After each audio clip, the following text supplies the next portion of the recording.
सुकृत का फल है। भगवान का नाम, रूप, लीला, धाम, ये चतुष्ट है। इन चारों का अनुभव एक साथ कहीं होता है तो ठाकुर जी के धाम में ही होता है। रामस्य नाम रूपस्य च लीला धाम परात् परम एतत् चतुष्टयं नित्यं सच्चितं विग्रहम्। भगवान का नाम, रूप, लीला, धाम, धाम में तो हम आप बैठे ही हैं और भगवान की लीला को श्रवण करते हैं। और भगवान का नाम यहाँ तो जन जन में, गली गली में ठाकुर का नाम उच्चारण होता ही रहता है। और भगवान का रूप, यहाँ भगवान विविध रूपों में स्वयं व्यक्त भगवान विराजमान है।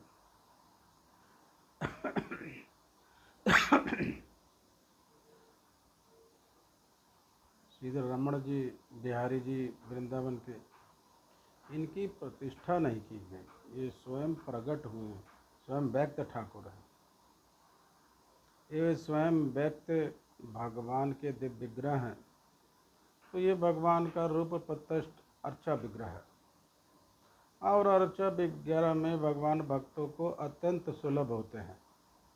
इसलिए हमारे आचार्य चरण श्री लोकाचार्य स्वामी जी ने श्री वचन भूषण ग्रंथ में कहा, सौलभ सीमा भूमि अर्चा अवतार।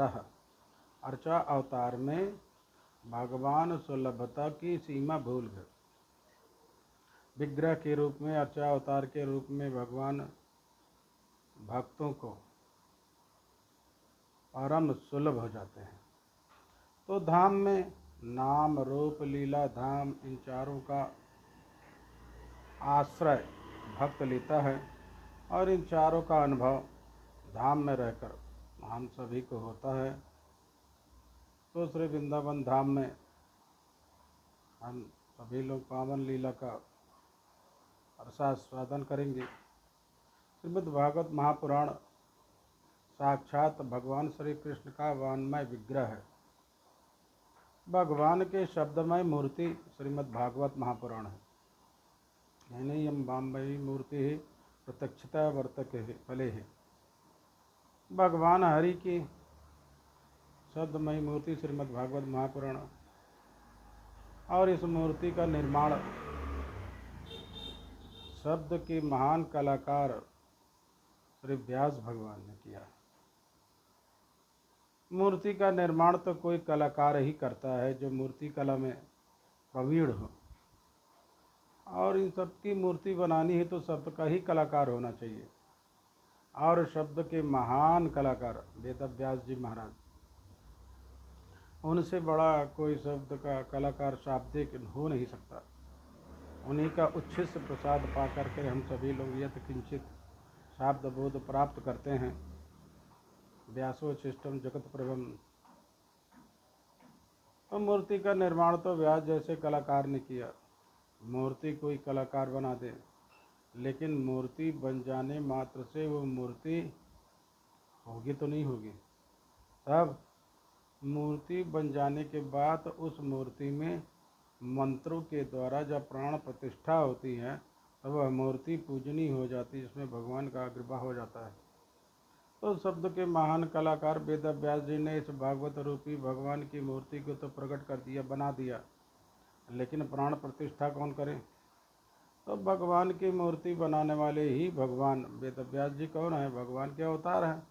तो जो मूर्ति बनाने वाले भी भगवान है, मूर्ति भगवान की है, तो प्राण प्रतिष्ठा भी कौन करेगा? भगवान ही करेंगे। और स्वयं भगवान ने उद्धव से कहा, उद्धव, मैं अपनी लीला को पूर्ण करके कहीं नहीं जाऊंगा, किसी भागवत ग्रंथ में प्रतिष्ठित हो जाऊंगा। तिरोधाय प्रविष्टो यमिस्म भागवता तारणम तेने यम वान्मय मूर्ति प्रतीक्षा वर्ते हरे। तो भगवान स्वयं अपने प्राण प्रतिष्ठा, अपने तेज का आधान इस ग्रंथ में करते हैं। यही इस ग्रंथ की प्राण प्रतिष्ठा है। इस रूप में श्रीमद् भागवत रूप में साक्षात भगवान श्री कृष्ण का ये भक्ति का मार्ग इतना अद्भुत है, इसमें पतन होता ही नहीं। होता भी है तो ठाकुर के चरणों में जीव गिरता जाएगा कहाँ? तो ये तो ऐसा मार्ग है। और इस मार्ग में वैष्णव लोग भगवान का गुणानुवाद करते हुए भगवान की लीलाओं का वर्णन और श्रवण करते ही माया मोह से मुक्त हो जाते हैं। माया मोह निशाचर। सौनक जी ने प्रश्न किया, ऐसी कथा सुनाओ जिस कथा से भगवान कृष्ण मिल जाए। कृष्ण प्राप्त कर्म सत्सत साधनम तत्वदम। ऐसे साधन का आप निरूपण करो। और इतना कहते हुए शौनक जी ने आचार्य की गुरु की महिमा का वर्णन किया।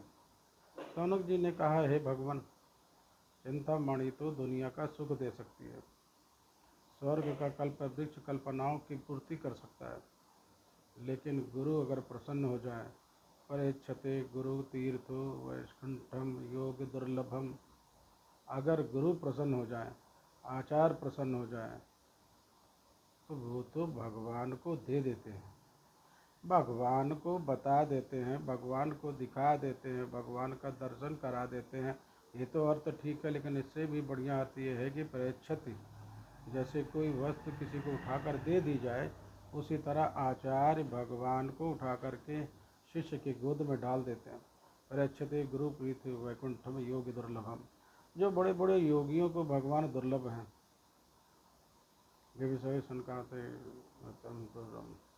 ऐसे भगवान की प्राप्ति आचार्य के द्वारा इतनी सुगमता से हो जाती है कि उठा करके भगवान को दे देते हैं, जैसे कोई वस्तु हो, जैसे कोई वस्तु। परीक्षित रूप लिए सूत जी महाराज बड़े प्रसन्न हुए। सूत जी ने कहा, शौनक, तुम्हारे हृदय में भगवान के प्रति प्रीत है, इसलिए मैं तुमको कथा सुनाऊंगा। प्रीत है शौनक चिंते ते यतु विचार्य चा।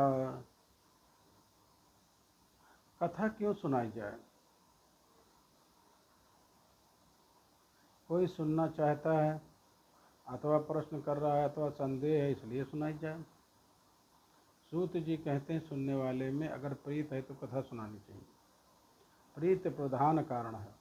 कहते प्रीत ही शौनक चित्ते ते। हे शौनक, तुम्हारे चिंत में भगवान के प्रति प्रीत है, इसलिए तुमको कथा सुना रहा हूँ। तुम्हें कथा सुनाने से मुझे कोई बहुत बड़ा सम्मान मिल जाएगा, इसलिए नहीं। तुम्हें कथा सुनाने से मैं बहुत बड़ी संपत्ति मिल जाएगी, इसलिए भी नहीं। तुम्हें कथा सुनाने से मेरी कीर्ति का संवर्धन हो जाएगा, तदपि यह भी कारण है। तब तुम्हारे हृदय में भगवान की प्रीत है, भगवत प्रेमी हो, इसलिए मैं तुम्हें कथा सुनाऊंगा। ये बड़ा महत्वपूर्ण है। प्रीते शौनक चित्ते थे यतु वचित विचार इच्छा। और विचार करके सर्व सिद्धांत निस्पंदन समस्त सिद्धांतों का जो सार है तो तुम्हें सुनाऊंगा, कह के कहते हुए श्री सूत जी महाराज ने भगवान की कथा की, नाग भागवत की महिमा का वर्णन किया। सूत जी ने कहा, हे मुनियों, ये भगवान की कथा हमारे मन को पवित्र करती है। तन को पवित्र करने के लिए दुनिया में और साधन है। गंगा स्नान कर लो, यमुना स्नान कर लो, त्रिवेणी में स्नान कर लो, और इससे भी ज़्यादा तन को पवित्र करने की इच्छा है तो पंचगव्य से स्नान कर लो, पंचगव्य पी लो, हड्डी के अंदर के भी पाप निकल जाएं। यज्ञम पापम देहि तिष्ठत माम की त्रिशिता पंचगव्य से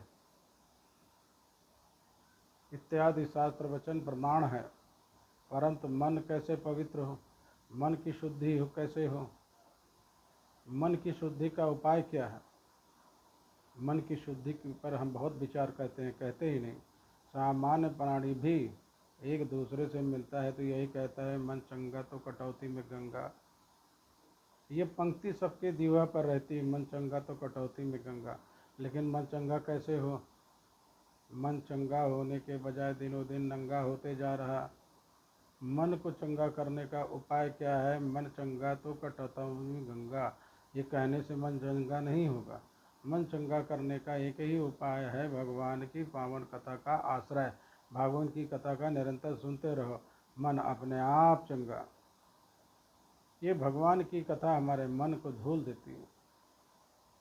भगवान की कथा जब हमें भाव में डुबोती है, हम भाव के होकर इस कथा को सुनकर भाव में डूबते हैं, हमारा चित्त अत्यंत कठोर है, दबे विभूत होता है, और द्रवीभूत होकर के आंसुओं के रूप में नेत्रों के मार्ग से जब प्रभावित होता है तो हृदय का प्रक्षालन हो जाता है। यही कथा का प्रयोजन है। अंतःकरण शुद्ध,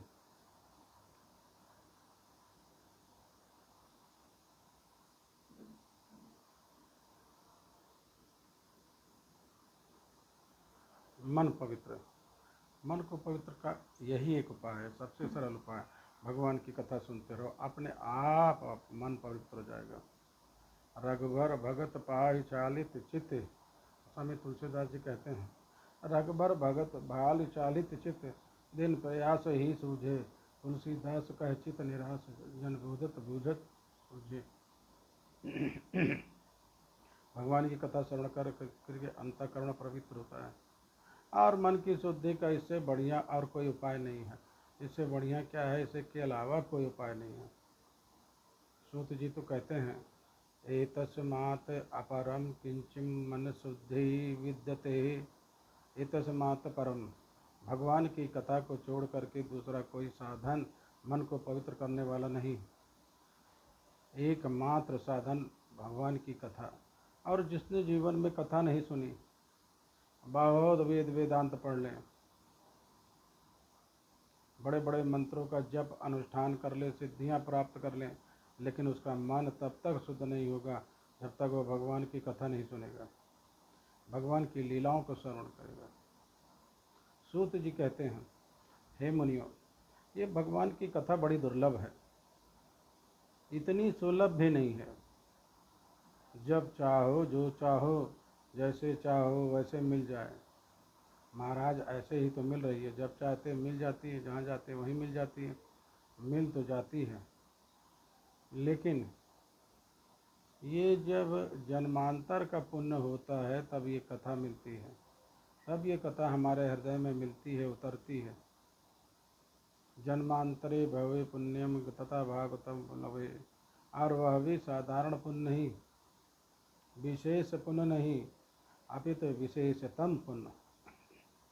सामान्य पुण्य में, विशेष पुण्य में तो स्वर्ग मिलता है, विशेषतर पुण्य से स्वर्ग मिलता है, लेकिन विशेषतम पुण्य हो, सर्वश्रेष्ठ पुण्य हो, तो उस पुण्य से भगवान की कथा प्राप्त होती है।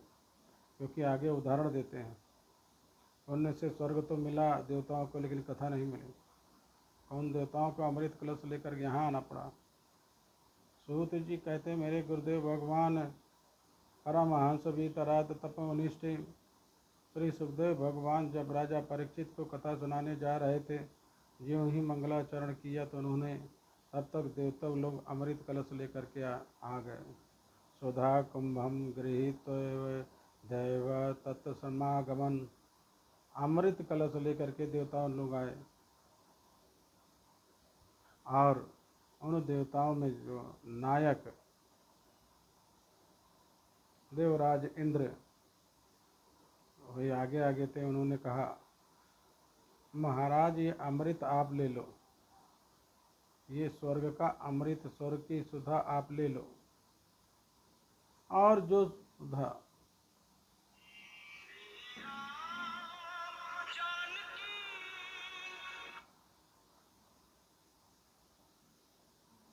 राजा परीक्षित को आप सुनाने जा रहे हो, ये आप हमें प्रदान कर दो। देवताओं ने यह प्रस्ताव रखा। तथा सुधाम परीक्षित गृहीत तय सुधाम इमाम, इस स्वर्ग की सुधा को लेकर के ये कथामृत आप हमें दे दो। और ऐसा विनिमय अगर हो गया, एवं विनिमय जाते सुधा राज्ञ प्रवीताम और त्रिपाश्याम वयम सर्वम श्रीमद्भागवत ग्रहम। राजा परीक्षित अमृत पी लेंगे, इनको मरने का डर है, आज के 7वें दिन इनको मरना है। अमृत पी लेंगे, तक्षक नाग बाप भी काटेगा तो कुछ तो नहीं होगा। अमृत का भी अपना चमत्कार है, प्रवाह है। और ये कथा अमृत भागवतामृत आप हमको पिला दो। ये स्वर्ग में दुर्लभ है, स्वर्ग में हमें प्राप्त नहीं होता। अगर स्वर्ग में कथा होती ना तो देवताओं के ऊपर विपत्ति ना आती, स्वर्ग के देवताओं पर भी विपत्ति आती है। देवता बनने के बाद भी, देवताओं का राजा बनने के बाद भी विपत्तियां समाप्त नहीं होती। स्वर्ग में भी बड़ी बड़ी विपत्ति आती है महाराज। उड़ कुंभकर्ण जैसे विपत्तियां वहाँ भी पहुँच जाती हैं गदा लेकर के, और स्वर्ग से देवताओं को अपना स्थान छोड़ करके भागना पड़ता है। देवन तके वीर गिरे, वह गुफाओं में जाकर के छिपना पड़ता है। तो ये विपत्ति आई क्यों? इतना श्रेष्ठ पद पाने के बाद वहाँ भी विपत्ति आ गई। विपत्ति का कारण था कि वे भगवान को भूल जाते हैं। देवता भगवान को भूल जाते हैं और भूलने के कारण ही विपत्ति आती है। भगवान को भूलना ही विपत्ति है। विपत्ति विसरणम ऋतु संपन्नारायण स्मृति ही कहा हनुमंत विपत्ति परसो ही जब तब स्मरण भजन न होई। न भगवान को भूल जाना ही विपत्ति है। तो भगवान को व्यक्ति भूलता क्यों है? जो भगवान की कथा नहीं सुनता, जिसको भगवान की कथा नहीं मिलती, वो भगवान को भूल जाता है। कथा मिलती रहे तो भगवान का निरंतर स्मरण होता रहता है, फिर विपत्ति को आने का कोई मार्ग नहीं मिलता। स्वर्ग के देवता भगवान को भूल जाते तो उनको विपत्ति का सामना करना पड़ता है। उन देवताओं ने कहा ये कथा हमें प्रदान कर दो और यह अमृत आप ले लो। सुखदेव जी ने देखा, सुखदेव जी ने विचार किया ये कथा सुनने तो आए हैं, लेकिन कथा के प्रति उदित प्रीत नहीं है, इनके अंदर स्वार्थ है, प्रीति नहीं है। इसलिए इनको कथा सुनाने का कोई मतलब नहीं है। आ भक्त गाय ना ददौ सा कथा मृतम, ये प्रेमी नहीं है, ये तो चालाकी से आए हैं। प्रेम से आते और श्रद्धा भाव से और समर्पण भाव से इस कथा का पूर्ण लाभ प्राप्त करने के लिए आते तो मैं तुम्हें कथा सुनाता। सुखदेव जी ने उनको विदा कर दिया। देवता लोग उल्टे पांव चले गए अंदर अंतिम कलश लेकर। कहने का भाव, स्वर्ग के अमृत को देकर भी एक कथा उनको प्राप्त नहीं होती। इसकी कीमत कितनी है? कोई कहे हम संपत्ति देकर कथा ले लेंगे तो कथा खरीद लेंगे। कथा किसी दुनिया की वस्तु को देकर नहीं पाया जा सकता। अमृत से ज़्यादा कीमती वस्तु क्या होगी? वह अमृत देने को देवता तैयार थे, लेकिन उनको कथा नहीं मिली। कथा की कीमत को, भगवान के चरणों का अनुराग, ठाकुर जी के चरणों में प्रेम हो, प्रीत हो, ये कथा मिलती है। अन्यथा कुछ भी दे डाले व्यक्ति, ये कथा उसके जीवन में नहीं मिलती। आगे सूत जी महाराज वर्णन करते हैं। सूत जी ने कहा, हे मुनियो, मैं तुमको ये आख्यान सुनाता हूँ। एक बार देव ऋषि नारद विचरण करते हुए, घूमते हुए उत्तराखंड पहुँचे, और उत्तराखंड में भगवान बद्री विशाल की पावन सहित में भगवत स्वरूप सनक सनंदन सनातन सनत कुमार इन सनकादिकों का दर्शन हुआ नारद जी को। नारद जी को जब सनकादिकों ने देखा तो सनकादिकों ने यह स्थिति देखी कि नारद जी बड़े उदास थे, बड़े चिंतित थे, चेहरे पर प्रसन्नता नहीं थी। तो सनकादिकों ने नारद जी से पूछा, ईरान शून्य चित्तोसी गतवितु यथा जनः। हे नारद, तुम इतने उदास क्यों हो? क्या कारण है? सुनिश्चित हो, और अगर हो तो उचित नहीं है। क्यों? अरे तुम विरक्त हो, महात्मा हो, महात्मा को किस बात की चिंता? तवेदम मुक्त संगस्य नोचितम बदत कारणम। और अगर कोई कारण है तो बताओ। देवदेव से नारद ने कहा, हे मुनिवर, मैंने विचार किया कि ये पृथ्वी सर्वोत्तमा है और पृथ्वी पर अनेक दिव्य तीर्थ हैं, मैं चल करके विचरण करूं। और मैं इस भाव से आया और अनेक तीर्थों में मैंने विचरण किया। पुष्करम च प्रयागम च काशीम च गोदावरी, तथा पुष्कर, प्रयाग, काशी, गोदावरी, इन विविध तीर्थों में मैंने भ्रमण किया। अनेक तीर्थों में मैंने स्नान किया, लेकिन जहाँ जहाँ मैं गया सब जगह कलयुग का प्रभाव हमें दिखाई पड़ा। कहीं न कहीं कलयुग किसी न किसी रूप में सब जगह पहुंच गया। क्या आश्रम, क्या तीर्थ, क्या गृहस्थ, क्या विरक्त, सब जगह कलयुग ने धीरे धीरे अपने पांव पसार लिए हैं। जिस दिन भगवान श्री कृष्ण ने अपनी लीला का संवरण किया उसी दिन कलयुग आ गया। यदा मुकुंदो भगवान क्षमाम तप्य सुतन्वतः तब दिनांक कलिराय सजर साधन वादक। और कलयुग ने आकर के समस्त साधनों को धीरे धीरे बिगाड़ने का प्रयास किया। नारद जी कहते हैं जहाँ जहाँ मैं गया सब जगह कलयुग का प्रभाव किसी न किसी रूप में दिखाई पड़ा। और इसी प्रकार मैं घूमते घूमते वृंदावन पहुँचा। देवऋषि नारद वृंदावन धाम में आए और यमुना के तट पर देवऋषि नारद को एक अद्भुत दृश्य दिखाई पड़ा। एक देवी यमुना के तट पर विलाप कर रही थी। उसके अगल बगल दो वृद्ध पुरुष पड़े थे। अनेक देवियां उसकी सेवा कर रही थी। नारद जी ने सोचा कोई होगी, वृंदावन धाम है, इतने लोग आते जाते रहते हैं, अनेक प्रकार के लोग आते हैं। नारद जी तो अपनी मस्ती में आनंद में थे। तब तक उस देवी ने देखा और देवी ने नारद जी से रोका। भो भो साधु क्षणम तिष्ठ, हे संत, हे साधु, एक क्षण के लिए रुक जाओ। मत चिंता माँ विमवासना है, मेरी भी चिंता का नाश करो। मैं बहुत व्याकुल हूँ, परेशान हूँ, आप तो साधु हो।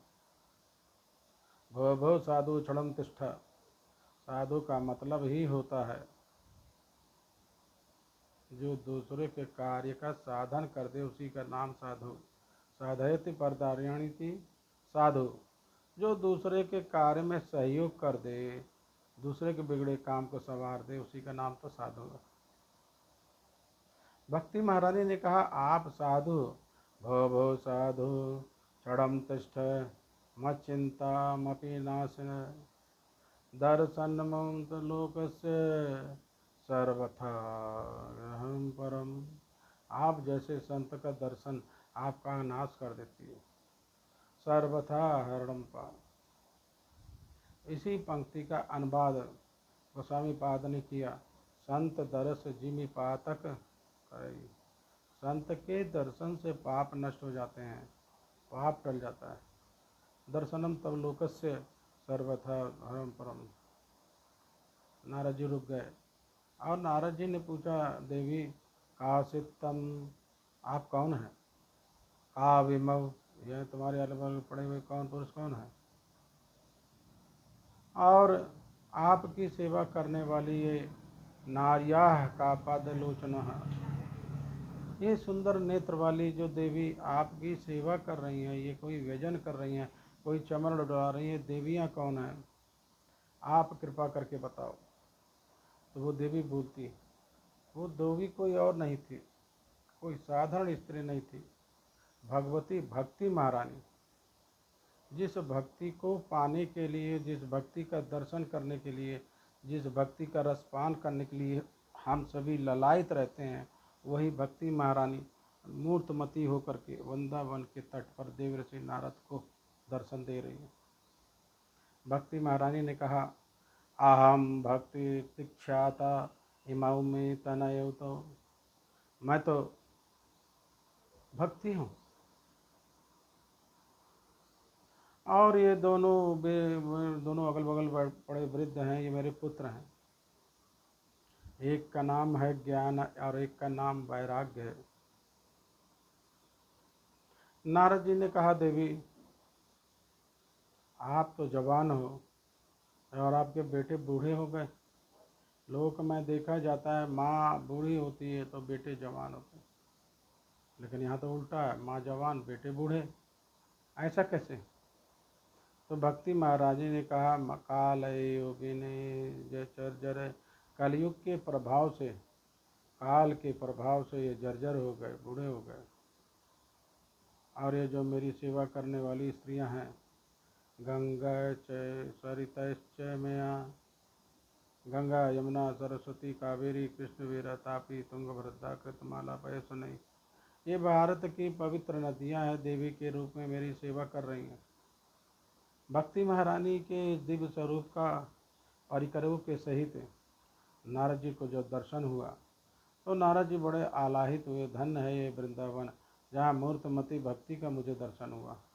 वास्तव में वृंदावन धाम में उस भक्ति मूर्तिमती होकर विराजमान रहती हैं।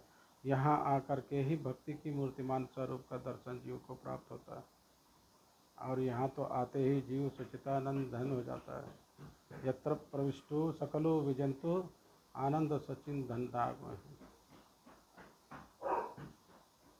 इसी वृंदावन धाम में देवर्षि नारद को भगवान की भक्ति का दर्शन हुआ, लेकिन भक्ति महारानी थोड़ा दुखी थी। कारण उनके पुत्र ज्ञान वैराग बूढ़े हो गए, काल योगे निर्जरे। अर्थात वृंदावन में भक्ति का दर्शन होगा, आपको भक्ति मिलेगी वृंदावन में। नारद जी को भक्ति मिली वृंदावन में, लेकिन भक्ति का दुख क्या है? भक्ति का दुख ये है कि ज्ञान वैराग बूढ़े हैं। इस कारण से भक्ति दुखी है, रो रही है। यही हमारे आपके जीवन की भी विडंबना है। चित्रकूट, वृंदावन, अयोध्या पवित्र धामों में हम जाते हैं, भक्ति का दर्शन होता है, भक्ति का भाव जागृत होता है हृदय में, लेकिन ज्ञान वैराग दृढ़ न होने के कारण संसार की परिस्थितियां हमें रुलाती रहती हैं और हम रोते रहते हैं। छोटी छोटी विपरीत परिस्थितियां हमें विचलित कर देती हैं, हम धैर्य खो बैठते हैं, अपनी भक्ति पर भी भरोसा नहीं हो पाता, भगवान पर भी भरोसा नहीं हो पाता। कभी कभी नास्तिक बुद्धि भी उत्पन्न हो जाती है। कारण क्या है? ज्ञान वैराग दृढ़ नहीं है। वृंदावन धाम में ज्ञान वैराग बूढ़े पड़े हैं, इसलिए भक्ति महारानी को थोड़ा दुख है। भक्ति महारानी ने कहा, मुनिवर, मैं तो दक्षिण भारत के में प्रकट हुई, वहाँ से चली कर्नाटक में जवान हो गई। वृद्धिम कर्नाटके निर्गता। हमारे पूज्य स्वामी जी महाराज कहा करते थे, कर्नाटक में भक्ति जवान क्यों हुई? कर्नाटक का मतलब कानों से भगवान के कथामृत को व्यक्ति पीता रहे तो उसकी भक्ति जवान हो जाती, यही कर्नाटक का अर्थ है। कर्नाटक में भक्ति जवान होती। महाराष्ट्र में भक्ति का कहीं कहीं प्रचार हुआ, कुचिंग कुचिंग महाराष्ट्र, और गुजरात में आकर के भक्ति महारानी जीर्ण हो गई। ज्ञान वैराग तो कलयुग के प्रभाव से पहले से शिथिल। वृंदावन में आकर के भक्ति महारानी पुनः स्वस्थ हो गई और वृंदावनम पुनः प्राप्त नवीन व स्वरूपणी। भक्ति महारानी कहती है, हे मुनिवर, मेरा यही दुख है, इस दुख को आप दूर करो, मेरे पुत्र ज्ञान वैराग को स्वस्थ कर दो। और ये कहते हुए भक्ति महारानी ने नारद जी से 2 प्रश्न किए। भक्ति महारानी ने कहा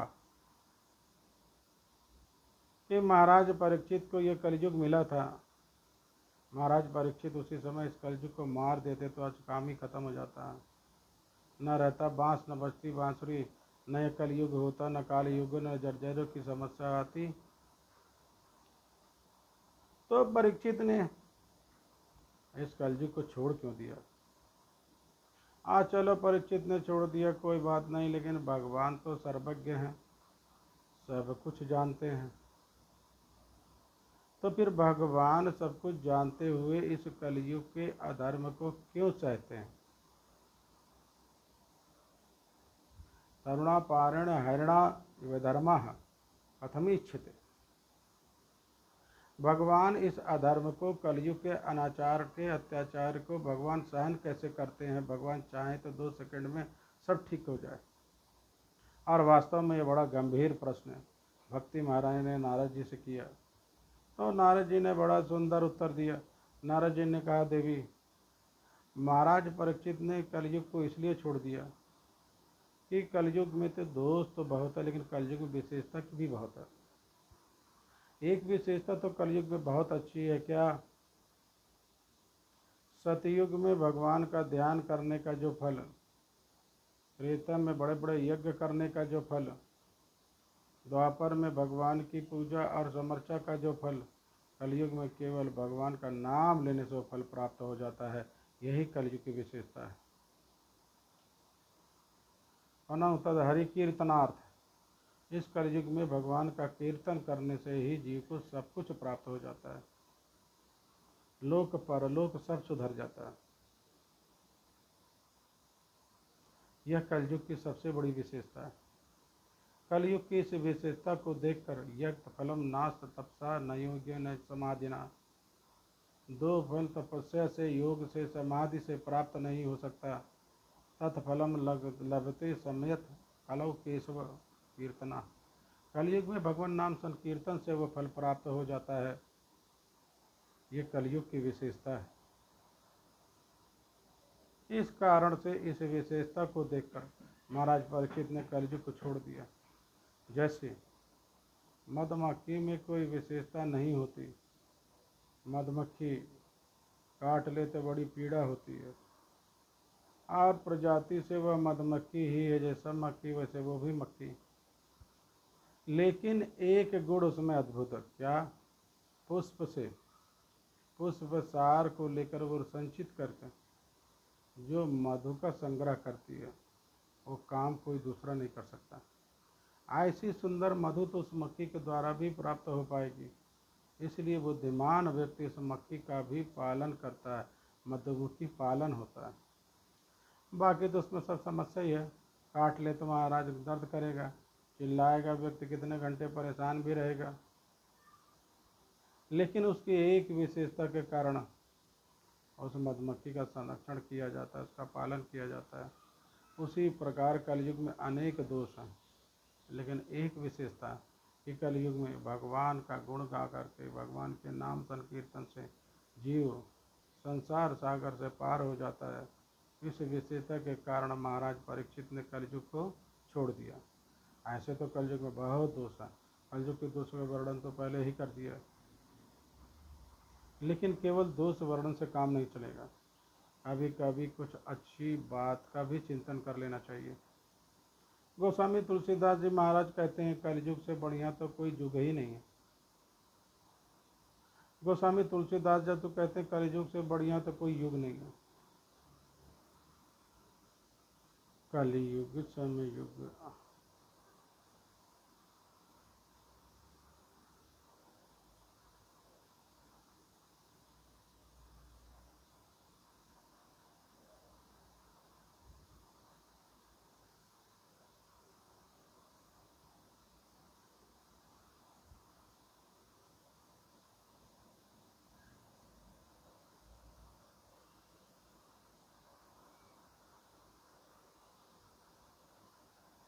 गोस्वामी जी महाराज कहते हैं कलयुग समयुग आनंद है। कलयुग के समान तो कोई युग ही नहीं है, तो सबसे बढ़िया युग है। मेरे अभी तो इतनी निंदा हो रही थी, कलयुग बड़ा खराब है। अब कह रहे हैं कलयुग जैसा तो कोई युग ही नहीं, कलयुग सलयुग आन नहीं। क्यों? देखो कलयुग में ही तो रहना, कहाँ भाग के जाएंगे हम आप। इसी कलयुग में पैदा हुए तो इसी की ज़्यादा निंदा मत करो, थोड़ी प्रशंसा भी करो, जिससे कलयुग ज़्यादा परेशान ना। इसलिए राज में रहना चाहिए, कभी कभी उसकी भी प्रशंसा कर देना चाहिए। राज तो कलयुग का ही चल रहा है, कलयुग उसी रहना, उसी कलयुग में बार बार इसकी निंदा करोगे तो कलयुग और परेशान करेगा, इसलिए इसकी बढ़ाई भी करो। इसलिए कलयुग समयुग आना नहीं, जो नर करे विश्वास, गाय राम गुण गण विमल भव तर विनय प्रयास। भगवान का विमल गुण गा करके, भगवान का नाम ले करके व्यक्ति बिना प्रयास के ही इस भाव सागर को, संसार सागर को पार कर जाता है। इस विशेषता के कारण भगवान परीक्षित ने कलयुग को छोड़ दिया, और भगवान सब कुछ जानते हुए भी कलयुग के अधर्म को क्यों सहते रहे? भगवान इसलिए सहते रहे कि भगवान जानते हैं इस युग का यही धर्म है, इस युग में ऐसे ही होना, ये समय का प्रभाव है, इसमें किसी का दोष नहीं। अयम तुक धर्मो ही वर्तते कस्य दूषणम, हम किसको दोष दें? ये समय का प्रभाव है, और समय आता है तो अपने आप सब कुछ ठीक हो जाता है, बदल ही जाता है। इसलिए समय को भी इसीलिए किसी कार्य के प्रति कारण माना गया। कोई भी दुनिया में कार्य हो, उस कार्य में उपादान कारण निवृत्त कारण सारे कारण पर विचार होता है, तो समय समय भी काल भी एक कारण है, असाधारण कारण है कारण। क्यों, बिना काल के कुछ हो ही गए, इसलिए काल को असाधारण कारण काल। तो काल एक सबसे बड़ा कारण है, इसलिए काल को ही कारण मान करके अपने मन को समझा लेना चाहिए। अयम ही धर्म ही वर्तते कस्य कुछ। और जब समय आएगा तो काल बदलेगा, अपने आप सब ठीक हो जाएगा। जैसे अभी गर्मी का दिन है, तो हम सभी लोग कूलर चला रहे हैं, पंखा चला रहे हैं, ठंडी का आनंद ले रहे हैं। लेकिन जब धीरे धीरे ठंडी आएगी, तब समय बदलेगा, तो ठंडी आएगी तो किसी को बताना नहीं पड़ेगा कि आप अपने गर्म कपड़े निकाल लो, थोड़ा ठंडी से बचो, कान को बांध के रखो। किसी को लिए कोई सूचना जारी नहीं होती, कोई एडवाइजरी नहीं दी जाती, अपने आप सब होने लगता है। धीरे धीरे गर्म कपड़े निकलते हैं, फिर दूसरा कपड़ा निकलता है, तीसरा निकलता है, और अपने प्रयोग होने लगते हैं। और जब धीरे धीरे ठंडी ख़त्म होने लगती है, तो एक एक कपड़े अपने आप बर्थे के अंदर, पेटी के अंदर जाने लगते हैं, सब कुछ बदल जाता है। काल सारे कार्यों का बड़ा विचित्र कारण है, और काल अपने आप सब कुछ करता है, और व्यक्ति को स्वतः प्रेरणा मिल जाती है, उसी की अनुकूल चलने लगता है। अयम ही धर्मो ही वर्तते कसदूषणम। ये सब कह करके देवर्षि नारद ने भक्ति महारानी को संतुष्ट किया। भक्ति महारानी ने कहा, नारद जी ने कहा, देवी आप खेद मत करें, आप चिंता मत करना, मैं आपको घर घर में प्रतिष्ठित कर दूंगा। इस कलयुग में तो आपकी ही तो महिमा हो, घर घर में आपका समादर होगा, आपकी पूजा होगी, क्योंकि आपको भगवान ने लोक मंगल के लिए प्रकट किया है, और मुक्ति आपका दासी बनाकर भेजा है। मुक्ति आपकी दासी है, और जिस पर आपकी कृपा होगी उसे मुक्ति की प्राप्ति होगी। इसलिए हे देवी, मैं आपको घर घर में प्रतिष्ठित कर दूंगा। नारद जी ने कहा, इसके लिए मैं उपाय करूँगा। अगर मैंने ऐसा नहीं किया तो मेरा नारद नहीं। जैसे लोग कहते हैं, अगर मैं ऐसा न कर सका तो मेरा नाम बदल देंगे। नारद जी ने कहा, अगर ऐसा मैं नहीं कर सका तो मैं अपना नाम बदल दूंगा। नारद नहीं, नारद जी व्यक्ति बन गए इस कार्य में। नारद जी ने कहा, भक्ति का संवर्धन करने के लिए अन्य धर्मों को छोड़कर बड़े बड़े उत्सव करने चाहिए। अन्य धर्मास्त्र तिरस्कृत्य पुरस्कृत्य महोत्समान। बड़े बड़े महोत्सव करने पर भक्ति का संवर्धन होता है, जन जन में भक्ति का प्रचार होता है, घर घर में भक्ति की प्रतिष्ठा होती है। इसका उपाय क्या है? एक ही उपाय है इसका, बड़े बड़े उत्सव का। इसलिए हमारे यहाँ उत्सव की परंपरा है, बड़े बड़े उत्सव होते हैं। भगवान का झूला महोत्सव, भगवान का जन्म महोत्सव, भगवान का विवाह महोत्सव, शिव मिलन महोत्सव, गुरुदेव के स्मृति में महोत्सव। ये विविध प्रकार के महोत्सव इसीलिए बनाए जाते हैं कि महोत्सव में आने पर व्यक्ति के हृदय में भक्ति का संचार होगा। कोई महोत्सव देखने के लिए आता है, कोई सोचता है चलो कुछ खाने को मिलेगा, खाने के लिए आता है। कुछ लोग तमाशा देखने के लिए आते हैं, कुछ लोग इसलिए आते हैं तो क्या हो रहा है चल करके देखें। और कोई किसी बहाने आता है तो उसके कानों में भगवान का नाम पड़ता है, उसे प्रसाद मिलता है, संतों का दर्शन होता है, और इन्हीं साधनों के द्वारा उसके हृदय में भक्ति का बीजारोपण हो जाता है, भक्ति का बीज छुड़ जाता है। और समय आने पर वह बीज अंकुरित होता है, तो पल्लवित और पुष्पित होता है। इसलिए बड़े उत्सव के द्वारा ही भक्ति का संवर्धन है। इसलिए हमारे आचार्यों ने, पूर्वाचार्यों ने विविध प्रकार के उत्सव का विधान किया। वर्ष भर उत्सव चलते रहते हैं, नित्य उत्सव, वर्ष उत्सव, मास उत्सव, संवत्सर उत्सव, विविध उत्सव का नाम भगवान की स्तुति करते हुए कहा जाता है। भगवान के सारे उत्सव वर्षों वर्षों चलते रहते हैं। उत्सव में लोगों का मिलन होता है, और उत्सव की मार्जन से शक्ति बढ़ती, भक्ति बढ़ती। मैं भी करूँगा, नारद जी ने कहा, कथा महोत्सव। ये कथा महोत्सव से भक्ति का संवर्धन होगा। भक्ति महारानी प्रसन्न हो गए, और नारद जी पहले विचार करने लगे, ज्ञान बैराग को ठीक करने के लिए क्या करें। नारद जी ने सोचा, वेद शास्त्र के अध्ययन से ज्ञान होता है। ज्ञान का उपाय तो वेदांत शास्त्र है, और वेदांत शास्त्र के अध्ययन से ही ज्ञान, और ज्ञान से ही वैराग्य की दृढ़ता होती है। बोलो श्री सीतारामचंद्र भगवान की जय।